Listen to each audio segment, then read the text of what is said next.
తెలియజేసిన యోహాను సువార్త 14వ అధ్యాయం 14వ వచనాన్ని ఒక గట్టిగా బిగ్గరగా చదవండి. ఇచ్చిన వారు గట్టిగా నా నామమున మీరు నన్ను ఏమడిగినా చేయండి. ప్రతి సంవత్సరం దేవుడు మనకు ఏమడిగినా మనకు చేస్తారు. ఇది ఎక్కడ కూడా తెలుసుకోవాలి. ఏమడిగినా అంటే కాదు, ఎక్కడ అనేది కూడా దేవుడి వాక్యంలో రాయబడింది. సరే, ప్రార్థన చేసుకుందాం. మోకరించగలిగిన వారు మోకరించుకుని ప్రార్థన చేసుకుందాం. ప్రియమైన తండ్రి, పరిశుద్ధుడైన దేవా, కృపా కనికరించండి. దైవ దేవ, మీ పాదములకు హృదయపూర్వకమైన కృతజ్ఞతాస్తుతులు వందనములు సమర్పిస్తున్నాను. రేపటి కాలంలో సంఘ ప్రార్థన కొరకై మేము కూడి వచ్చినాము తండ్రి.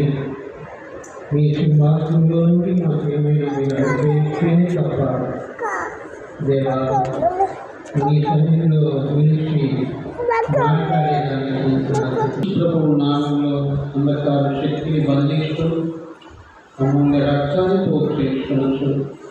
మీ సహాయం కోరుకుంటూ మీపైన ఆధారపడుతుంది. యేసు ప్రభువు నామంలో ప్రార్థిస్తున్నాను తండ్రి, ఆమేన్. ప్రియమైన సహోదరి సహోదరుడా, రేపటి కాలంలో దేవుడు బెరాలను ప్రేమించి ఆయన మహిమపై దేవుడు మనకు వాగ్దానంగా అనుగ్రహించినాడు. కాబట్టి మనము ఆయనకు మహిమ కలిగేటట్టుగా ఆయన సన్నిధిలో అడిగి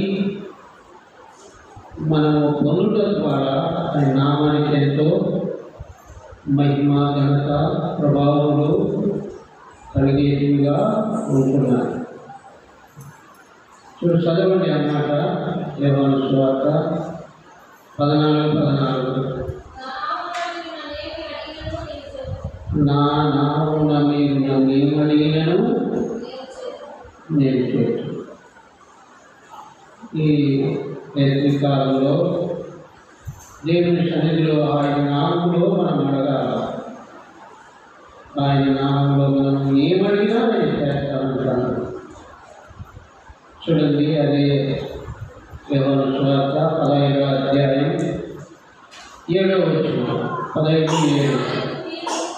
గమనించండి, నా నామం మీద నన్ను ఏమడిగినా నేను నీకు చేస్తానన్నాడు.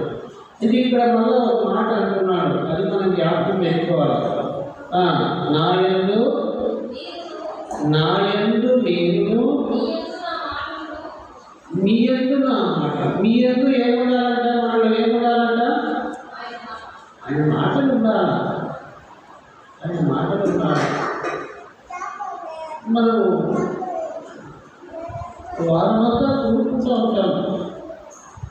ఎన్ని మాటలు కూడుకుంటాం వారానికి? ఎన్ని మాటలు చెప్పండి? వారానికి ఎన్ని మాటలు కూడుకుంటే తెలుసా? ఒకసారి ఎక్కువ వస్తుంది అనుకో, సరే ఏమో కానీ 3 సార్లు కూడుకుంటారు. 3 వర్తమానాలు ఇంకా ఉంటాయి కదా. ఆయన మాటలు మరి మనలో ఉంచుకుంటున్నామా? కుక్క ఏం చేస్తుందంట? పడుకుంటుందంట. పొద్దున్న తెల్లవారేటప్పుడు చెవులు కట్టడిసి సాగిపోతుందా? అయిపోయింది మీకు నాకు అని. మనం అలా ఉండకూడదు. దేవుని మాట వింటున్నాం. దేవుని వాక్యం మన యొక్క హృదయంలో ఉంచుకోవాలంట. దేవుని వాక్యం మనలో ఉంచుకొని చదువుమా. నా యందు మీరు మీ యందు నా మాటలు ఎట్లుండాలంట? నిలిచి ఉండాలా? ఈ చెవులో ఇవి ఈ చెవులు ఇడిచిపెట్టడం కాదు. దేవుని సన్నిధిలోకి వస్తున్నావు. ప్రియమైన సహోదరి సహోదరుడా, దేవుని మాటలు ఎట్టుండాలా? నిలిచి ఉండాలా. దేవుని మాటలు మన హృదయంలో ఉండాలా. మరి ఏం చేసిందంట?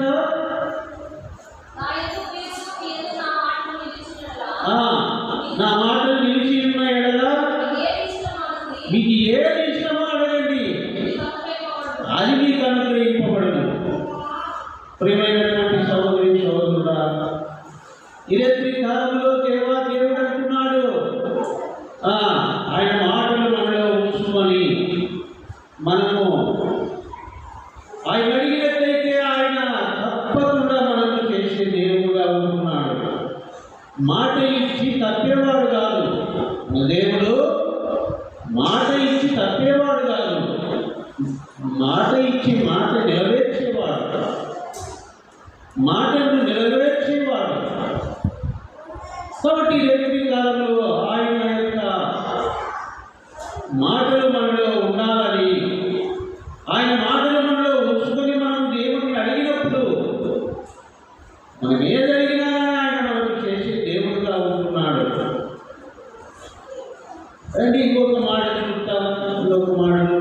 యోహాను పత్రిక, మొదటి యోహాను పత్రిక 5వ అధ్యాయం 14వ వచనం చదవండి. ఆయనను బట్టి మనకు కలిగిన ధైర్యం ఏదనగా, ఆయన చిత్తానుసారంగా మనము ఏది అడిగినను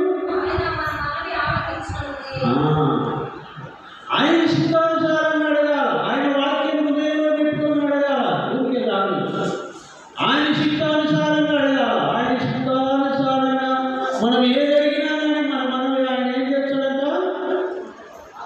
ఆలకిస్తాడు, వింటాడు, జవాబిచ్చాడు. కాబట్టి యొక్క కాలంలో ఆయన చిత్తానుసారంగా అడగాలి. ఏదో మన ఇష్టానుసారంగా కాదు, అది మన ఇష్టానుసారంగా కాదు. జబదే కుమారుల తల్లి ఎట్లా అడిగింది చెప్పండి? ఆమె దేవుని చిత్తానుసారంగా అడిగిందా? ఆమె సొంత చిత్తానుసారంగా అడిగిందా? ఆమె సొంత చిత్తానుసారంగా అడిగింది. ఏమని?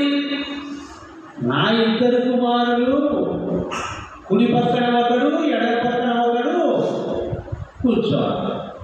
చూసా, ఇది దేవుని చిత్తానుసారంగా అడిగింది ఆయన. అయితే యేసు ఏమన్నాడు? ఏం అడుగుతున్నారు? మీకు తెలియదు. నా మాట వింటున్నారు, నా దగ్గరికి వస్తున్నారు, బాగానే ఉంది. కానీ అయితే మీరు ఏమి అడుగుతున్నారో అని మీకు తెలియదు. అట్టడిగితే ఇచ్చాడా చెప్పండి? అట్టడిగితే మన ప్రార్థన ఆలకించబడుతుందా? ఆలకించబడదు, ఆలకించడు. చూసా, కాబట్టి యొక్క రేత్రి కాలంలో ఆయన చిత్తానుసారంగా మనం అడగాలి. మనము ఇలా చెప్పుకుంటే టైం వేస్ట్ అవుతుంది. ప్రార్థన సమయం ఇది, మనం ప్రార్థించాలి. ప్రార్థించేదానికి వచ్చినాం మనం దేవుని సన్నిధిలోకి. ఆయన ప్రార్థించమని చెప్పిండు. ఆయన మాటలు మనము పాటించి ఆయన మాట ప్రకారం అడగాలి. ఇంకొక ఆయన అడిగిండు.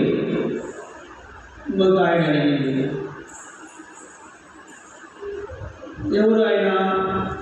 సొలొమోను అడిగిండు దేవుని చిత్తానుసారంగా. చూసి చదవండి ఆ మాట. మొదటి రాజుల గ్రంథం 3వ అధ్యాయం 9వ వచనం నుండి చదవండి.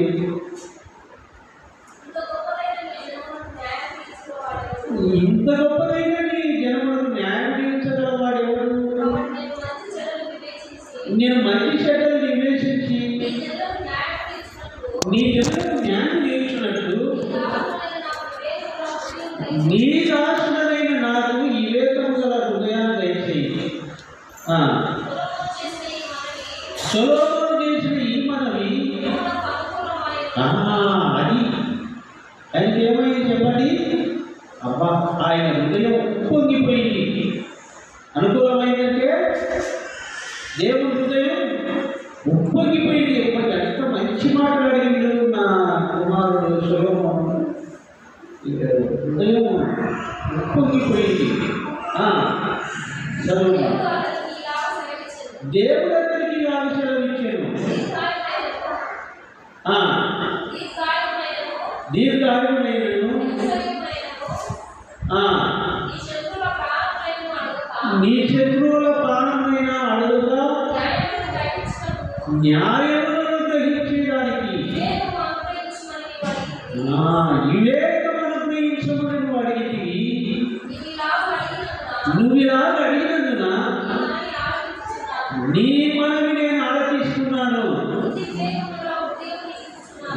నీకు ఇస్తా ఉందా?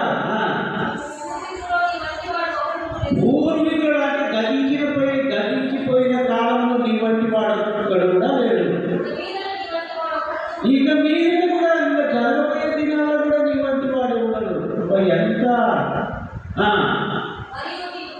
మరియు నీకు ఐశ్వర్యమును ఘనతను నువ్వు అడగకపోయినా నేను ఇచ్చావట. సూర్యుని ఎంత ఆయన హృదయం ఉప్పొంగిపోయిందో, నువ్వు అడగకపోయినా ఇచ్చాడట. అది ఈ సంవత్సరం అట్లా అడగాలని మనం దేవుడు కోరుతా ఉన్నాడు. మరి అడగకపోయినా ఇచ్చేటట్టు బెరాక పట్ల ఉండాలని దేవుడు కోరుతున్నాడు. ఓ సహోదరి సహోదరుడా, ఇరవై కాలంలో సంఘ ప్రార్థనకు వచ్చినావు, మంచిదే. అయితే దేవాది దేవుడు నువ్వు అడగకపోయినా నీకు ఇయ్యాలని ఉప్పుకితట్టు, దేవుని హృదయం ఉప్పుకితట్టును దేవుని సన్నిధిలో ప్రార్థించాలని దేవుడు కోరుతున్నాడు. సొలొమోను అడగకపోయినా కానీ ఇస్తా ఉన్నాడు. ఎంత గొప్ప ఆశీర్వాదం! ఏమైనా సహోదరి సహోదరుడు అలా అడుగుతున్నామా? లేక ఆయన హృదయం దుఃఖపడేటట్టు ఆ జబదీయ తల్లి అడిగినట్టు అడుగుతున్నామా? అట్లా మనమే అందరి కుమారులే ఉండాలి. పర్వతంలో చూసినప్పుడు యేసుప్రభు ఈ పక్క ఆ పక్క ఆ కుమారులే కనపడాలంట. ఎంత దురుద్దేశం, అది మంచి ఉద్దేశమా? దేవుని సంతోషపరిచేది ఆ దేవునికి అనుకూలమైంది ఆ దేవునికి ఆ మాటలు ఇంపుగా లేవు. కాబట్టి అలా కాదు, మనం సొలొమోను అడిగినట్లు దీనత్వంతో తగ్గింపుతో దేవుని సన్నిధిలో మనము అడిగి పొందాలని దేవుడు కోరుతున్నాడు. అదే ఆయన కోరేది. అందుకే ఆయన ప్రేమించి మనకు వాగ్దానం ఇచ్చినాడు. నన్ను మీరు ఏమడిగినా నేను ఇస్తాను. ఇక ఎట్లా అడగాలి? ఇట్లా అడగాలి. సొలొమోను అడిగినట్టు అడగాలని, అట్లా అడిగితే నేను నీకు ఇస్తాను. అందరికీ ఇస్తాను. ఏదో ఒకరికి ఇచ్చి నా కాడ అయిపోయింది ఏం లేదయ్యా అది అక్కడ దేవుడు కాదు. దేవుడు అంతా ఆయనే. కాబట్టి ఆయన కాడ సర్వసమృద్ధి ఉంది. కాబట్టి ఆయన కాడ ఏది తక్కువ లేదు. నువ్వు అడిగేది అన్నీ ఆయన కాడ ఉన్నాయి. కాబట్టి నువ్వు ఆయనకు అనుకూలంగా అడగాలి, ఆయన చిత్తానుసారంగా అడగాలి, ఆయన సంతోషపరిచేటట్టు అడగాలి. అది దేవుడు కోరేది. కాబట్టి ఈ యొక్క రేపు కాలంలో మనం అలాగ అడుగుదాం. దేవుని సన్నిధిలో ఈ సంవత్సరం అంతా అడుగుతూ ఉండాలని దేవుడు కోరుతున్నాడు. సంవత్సరం మనం అడిగే వారంగా ఉండాలి. మన చదువు మాట నా నామమున మీరు నన్ను ఇది అడిగితే నాకు లేదు, అట్లాంటి దేవుడు కాదు. దేవుడు నా నామమున మీరు నన్ను ఏమడిగినా నా కాడ ఉంది, నేను ఇస్తాను. మీకు ఏమన్నా అడుగు, నీకు ఇష్టమైంది ఏమన్నా అయితే ఎట్లా అడగాల? వాక్యం హృదయంలో కూడా ఆయన నామంలో అడగాలి. ఆయన నామంలో. కాబట్టి రేపు కాలంలో సొలొమోను అడిగినట్టు మనం అడిగినట్లయితే తప్పకుండా మనకి ఇస్తారు. కాబట్టి వాళ్ళ రేపు కాలంలో ఈ తలంపులతో మనం దేవుని సన్నిధిలో మనము ప్రార్థన చేస్తాం. దేవునికి అనుకూలంగా అడుగుదాం, దేవుని సంతోషించేటట్టు అడుగుదాం. అప్పుడు ఆయన మనం అడగపోయి మర్చిపోయినా కూడా ఆయన మనకి ఇస్తాడు. అడగకపోయినా ఆయన మనకి ఇస్తాడు.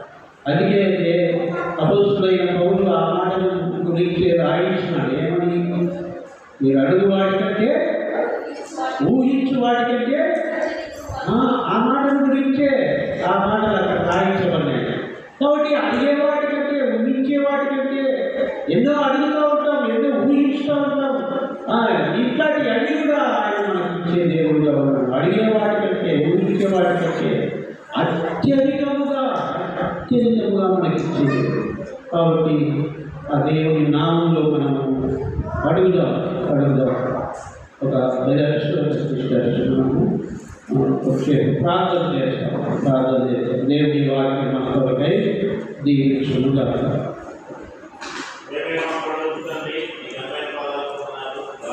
సమయంలో